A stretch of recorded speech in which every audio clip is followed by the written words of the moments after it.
নমস্কার, আমি আজকে বাস্তু রিলেটেড কিছু বলতে চাই। আমি একজন বাস্তুবিদ নই, আমি একজন এনার্জি হিলার।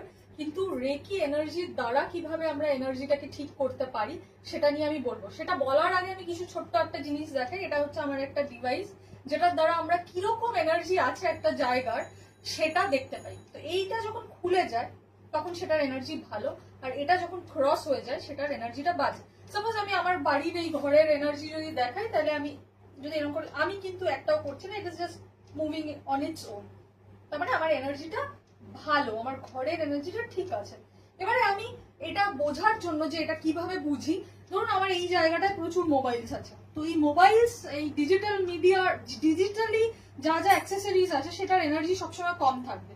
তো আমি এই জায়গাটার, আমি এই মোবাইলস এর এনার্জিটা যদি দেখি, দেখা যাক এটার এনার্জিটা কেমন থাকবে। তিনটে মোবাইল আছে এবং এই জায়গাটার এনার্জিটা ক্রস হচ্ছে, এটা ক্রস হচ্ছে, তার মানে এটার এনার্জি খারাপ। এবার আজকের দুনিয়ায় তো আমি এই মোবাইল ছাড়া বা আমার বাড়িতে ওয়াইফাই ছাড়া আমি থাকতে পারবো না, কিন্তু তা সত্ত্বেও আমি কিভাবে আমি এনার্জিটাকে এনহ্যান্স করতে পারি। রেকিতে কিছু বেসিক কিছু সিম্বলস থাকে, সেই সিম্বলস গুলো যদি আমি একটা পেপারের মধ্যে এঁকে সেইগুলোকে আমি ল্যামিনেট করে ঘরের মধ্যে রেখে চার্জ করি, তাহলে আমার ঘরের এনার্জিটা ভালো থাকবে। এটা ফার্স্ট। দ্বিতীয় নম্বর হচ্ছে আমরা যেটা করতে পারি সেটা হচ্ছে আমি প্রত্যেক দিন আমার বাস্তুকে ভালো রাখার জন্য বাস্তু দেবতাকে গ্র্যাটিটিউড জানানো। আমাদের আধা এনার্জি ভালো হয়ে যাবে যদি আমরা কিচ্ছু জানি না, আমরা রেকি জানি না, আমরা কিচ্ছু জানি না, কিন্তু প্রত্যেকদিন ঘুম থেকে উঠে আমি মাটি দিয়ে চলছি, এই ভূমি মাকে আমি প্রণাম জানাচ্ছি, ধন্যবাদ জানাচ্ছি যে তুমি আমাকে চলতে দিচ্ছ এবং তুমি আমার মধ্যে এবং একটা আরেকজনের মধ্যে কোনো ফারাক করছো না। আমরা আরামসে চলছি, তোমার এই বুকের উপর আমরা অনেক কিছু ফেলছি, আমরা পা রাখছি, তাকে ধন্যবাদ যদি জানাই, বাস্তুদেবকে ধন্যবাদ জানাই, ক্ষেত্রপাল দেবতাকে ধন্যবাদ জানাই, ভূমি মাতাকে প্রণাম, বাস্তুদেবকে প্রণাম, ক্ষেত্রপাল দেবতাকে প্রণাম।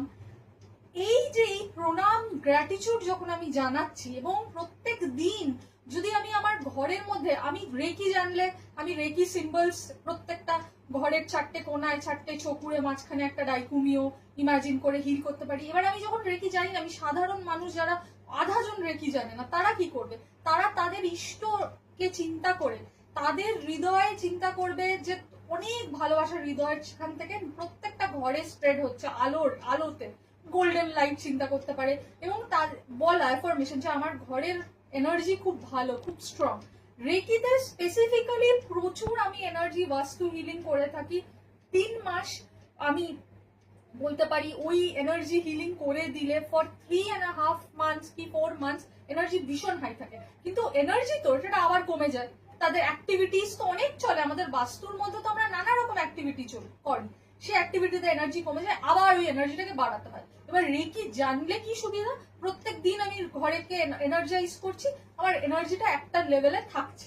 রেকি না জানলেও বাস্তু দেবতাকে প্রণাম, ভূমি মাতাকে প্রণাম, ক্ষেত্রপাল দেবতাকে প্রণাম, এই প্রণামগুলো আমি যদি জানাই এবং প্রত্যেক দিন আমি আমার ইষ্ট দেবকে স্মরণ করে তার শক্তি যদি আমি আমার প্রত্যেকটা ঘরে স্প্রেড করি, তাহলে কিন্তু আমাদের বাস্তু অটোমেটিক্যালি হায়ার এনার্জিতে বিলং করে।